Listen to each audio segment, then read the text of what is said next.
Hi guys, कसे आहात? आज मी पार्लरमध्ये आलेली आहे कारण की हा ॲड्रेस माझ्या एका फ्रेंडने सांगितला होता की इथं खूप छान हेअरकट करतात म्हणून मी या सलूनमध्ये आलेली आहे. आणि मग मी आल्याच्यानंतर ते पण मी 2 दिवसापासून विचार करत होते की मी हेअरकट करू का नको कारण की त्याच्यामध्ये हेअरकटमध्ये खूप सारे केस जातात आणि माझ्या हाईटनुसार ना मला लॉंग ही केस छान दिसतात. पण आता याच्यामध्ये तर शॉर्ट होणारच होते, तरी पण म्हणलं चला एकदाच करूयात कारण की सारखी सारखी एकच हेअरस्टाईल करते मी, म्हणून म्हटलं काहीतरी वेगळं. त्यानंतर तुम्ही बघा मी किती गोरी दिसायली इथे, कारण की एक तर फिल्टर त्या मोबाईलचा आणि त्याच्यात दुसरी लाईटमुळं तर जास्तच गोरी दिसते.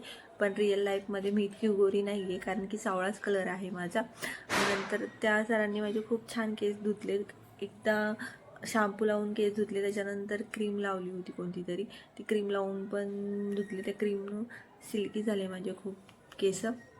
आणि इथं बघू शकतात की खालून खूप पातळ केस होते, त्यामुळे म्हणून मला थोडेसे त्या लेंथ कमी करायची होती आणि त्या केसांना पण फाटे फुटले होते, ते पण निघून जातील ते म्हटले.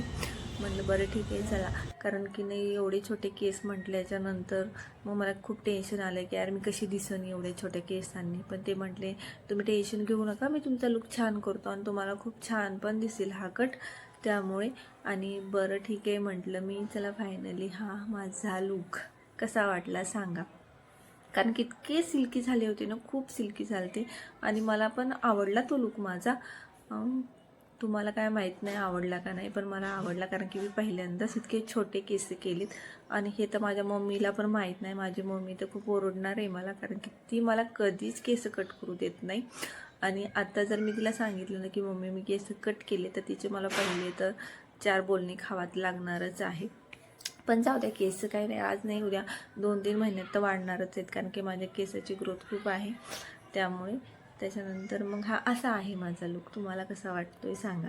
कारण की हा इथं तुम्ही म्हणतासून काय फिरती, कारण की इथं हॉटेलला आले होते मी आणि तिथं खूप वेटिंग होती म्हणून थोडंसं फिरत होते. त्यानंतर मग हॉटेलमध्ये गेल्याच्यानंतर एक व्हिडिओ काढत होते, पण लोक सगळे बघत होते माझ्याकडे म्हणून मी नाही काढला. त्यानंतर फायनली ती राजस्थानी थाळी मागवली होती, ती आली.